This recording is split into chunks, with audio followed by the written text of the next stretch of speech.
Assalamualaikum dan salam sejahtera. Saya Nur Aina Dania. Saya Nurul Izzah. Kami dari TV PSS ini mengucapkan Selamat Hari Guru kepada semua guru yang dirayakan pada hari ini. Sambutan Hari Guru tahun ini berlangsung dengan meriah yang bertemakan macam strawberry. Kita akan menyaksikan guru-guru tampil dengan bergaya dengan berkombinasi warna merah jambu dan hijau.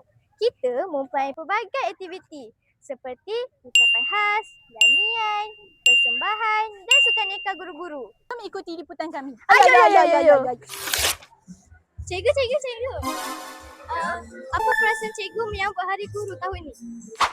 Perasaan saya untuk sambut Hari Guru tahun ini adalah saya berasa sangat terharu dan juga gembira dapat sambut Hari Guru bersama dengan murid-murid dan juga guru-guru di sekolah ini. Jadi cikgu mengucapkan Selamat Hari Guru kepada semua-semua cikgu. Terima kasih cikgu. Nak cari cikgu apa Sana jom.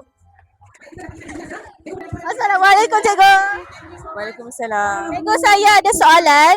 Kalau cikgu bukan guru, cikgu nak jadi apa? Saya nak jadi seorang peguam. Memang daripada dulu nak jadi peguam lah. Itu antara cita-cita kedua lah kalau tak berjaya jadi cikgu. Okay, terima kasih cikgu. Sama. Okey, cikgu tu pula. Jom. Assalamualaikum cikgu. Saya ada soalan. Waktu cikgu sekolah dulu, cikgu pernah kena denda tak? Seingat saya tak pernah didenda. Pernah. Kalau cikgu? Saya ingat cikgu pun saya tak pernah kena denda. Okey, kasih cikgu. Cantiklah daun ni. Tu. Jom.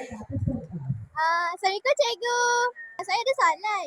Berapa lama cikgu jadi cikgu? Saya dah mengajar lama dah. 18 tahun dah saya mengajar. 17. Kalau perkara yang paling mencabar sepanjang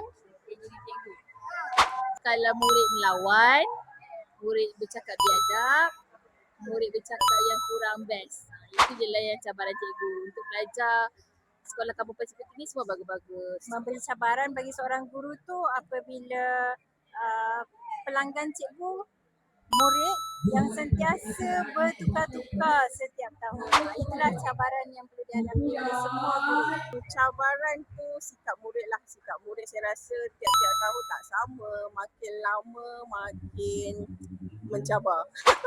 Itu je. okey, kasih cikgu.